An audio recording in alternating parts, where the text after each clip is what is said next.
CB brown academy ప్రచురణల ద్వారా మనకు చూపించడానికి కృషి చేసినటువంటి సారస్వతమూర్తి డాక్టర్ ద్వానా శాస్త్రి గారికి, ఈ కార్యక్రమాన్ని నిర్వహిస్తున్నటువంటి మిత్రుడు శ్రీ కిన్నెర రఘురామ్ గారికి, ఇతర నిర్వాహక సభ్యులకు, ప్రసంగిలో మీకు అందరికీ నమస్కారం.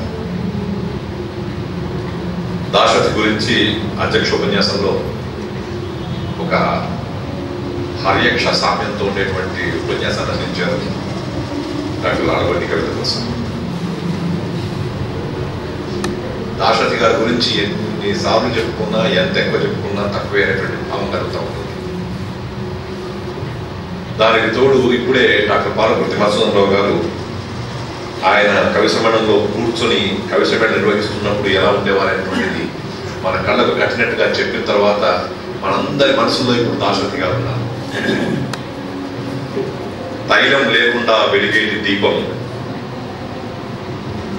విద్యుత్తు లేకుండా వెలసేటి దీపం, హృదయంలో ఎల్లప్పుడూ నిలిచేటి దీపం, నిజమైన దీపం దాశరథి.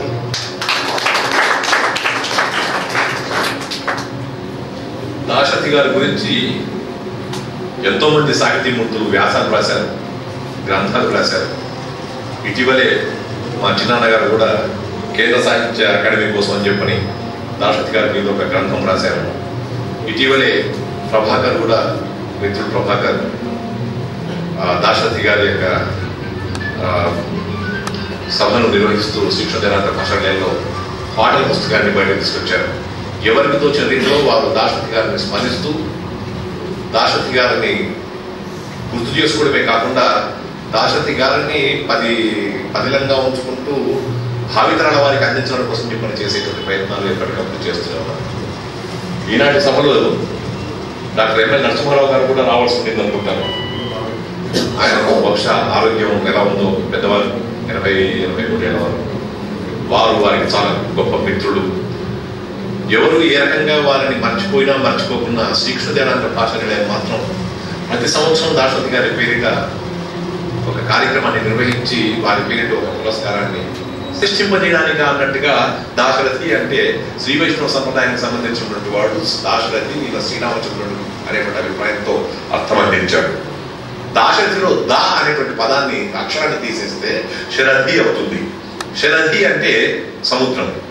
ఈయన సాహితీ సముద్రుడు, సారస్వత సముద్రుడు, ఉద్యమ సముద్రుడు కూడా అనేటువంటి అభిప్రాయాన్ని అందించారు ఈ ద్వానా శాస్త్రి గారు రచయితగా.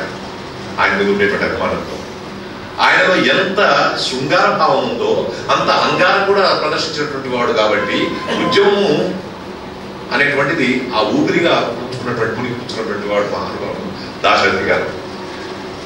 అందుకని శరథి అనేటువంటి పదంలో సాహితీ సముద్రుడు, ఉద్యమ సముద్రుడు అనేటువంటి అభిప్రాయంతో శరథి అనేటువంటి సార్థకత అనేటువంటి అభిప్రాయంతో చెప్పారు.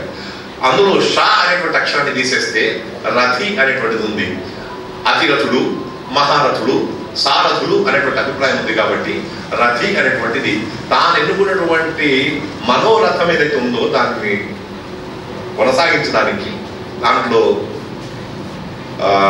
కృతకృత్యుడు కావడానికి చేసినటువంటి ప్రయత్నంగా ఆయన ఒక రథి అనేటువంటి అభిప్రాయంతో అర్థం చెప్పారు.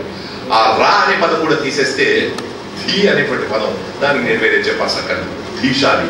అలా దాశరథి అంటే దాశరథి అన్న అర్థమే ఉంది, శారథి అన్న అర్థం ఉంది, రథి అన్న అర్థం ఉంది, ధీ అన్న అర్థం ఉంది. అన్ని కలిసినటువంటి దాశరథి అంటే ఇది అని మొదలుపెట్టారు రచయిత ఈ పుస్తకంలో. మనకందరికీ ఇది చాలా అలవోకగా అర్థం కావడానికి కోసం చెప్పని, ముఖ్యంగా రచయిత అనేటువంటి వాడు తాను పాండిత్యాన్ని ప్రదర్శించడం కోసం చెప్పని కాదు చేయాల్సిన ప్రయత్నం.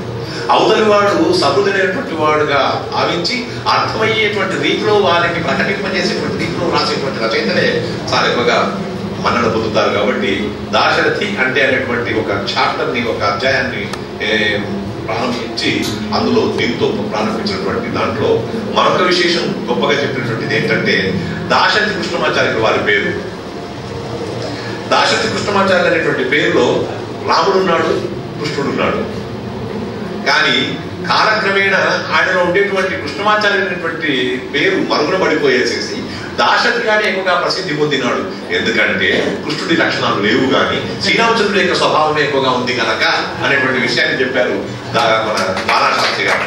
ఇది రచయిత ఉండేటువంటి ప్రత్యేకత. నాకు కూడా ఏదో ఒకటి చెప్పాలి కాబట్టి అందరు చెప్పినట్టుగానే జెండా ఒక్కటి అని చెప్పిన ప్రాణాలు ఏదో గహన ప్రాణములొంటి గహన అని చెప్పినటువంటిది గొప్ప పద్యాలు అవన్నీ కూడా. అలాగే నా కులం ఎత్తియే అన్న కులం లేని వాడు, నా మతం ఎయ్యదో నాకు తెలియదు, కానీ లేళ్లకు ఏళ్లకు